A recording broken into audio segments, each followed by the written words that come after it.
یاره په کار کولو کې به چینیان مني، په جامو جوړولو کې به بنګالیان مني، په دوا جوړولو کې به هندوان مني، په شنو ډالرو کې به انګریزان مني، او په جنګ کې به افغانان مني، او په برګرو کې په برګرو کې به حسنخیل مني. حسنخیل یاره ډېر خوندور او مزېدار او غوړغوړي برګرې جوړوي که نه، ډېر خوند یې وکړو. حسنخیل ډېره زیاته مننه.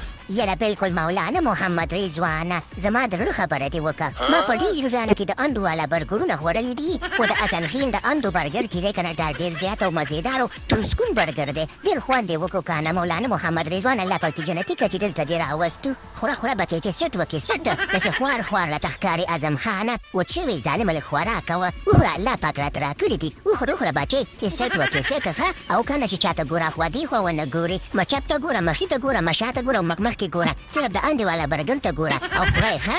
یاره بره به یې بابر به یې او زما نه به یې خبره به یې. دا وچ به داسې د ده خو سټ په سټ کې ننوتی دی او سر یې په خېټه کې ننوتی دی. خوار خو زه شومه که سواد ښکاره زما پوښتنه نه کوئ. د سواد د ستارانو قدر در سره نشته دی. په ټول عمر کې دا دی ول ځم دی چې زه برګر یې خورم، خو ډېر خوند یې وکړو که نه. وبر به یې بابر به یې او زما نه به یې خبره به یې. د سواد د ستارانو قدر در سره نشته دی. یې ښایسته هلکه نسیمي شاه، ته خو دې برګر ته داسې خورین خورین ګوري، ما ته ښکاري لکه چې خوند یې نشته دی. که زړه دې نه کېږي نو موږ د دې خوا ته راډیکه که چې موږ یې وخورو. وښایسته هلکه نسیمي شاه، په برګرو باندې کبر کې وخوره چې غټ شي غټ، چې لږ نور هم داسې ښایسته شي. دا مخ د کوناټي وي کوناټي. یاره شهنشاه برګر ته ورپشه د شهید افریدي زومه. خبره داسې ده که نه چې زه خو د انډواله برګرونه نه خورم، زه خو د ګازرې والا برګر یې خورم. او حسنخیل ما ته چا خبره د انډواله برګر جوړ کړی دی. د انډې برګر مې وخوړې بیا به وپړسېږم، پوکڼې به رانه جوړې شي لکه د اعظم خان د ګوره. او که نه سکه لکه د پنجاب وه، نو دې خوندې به غټ شوی یم. زه نه غواړم چې غټ شم، زه غواړم چې نری پری پاتې شم.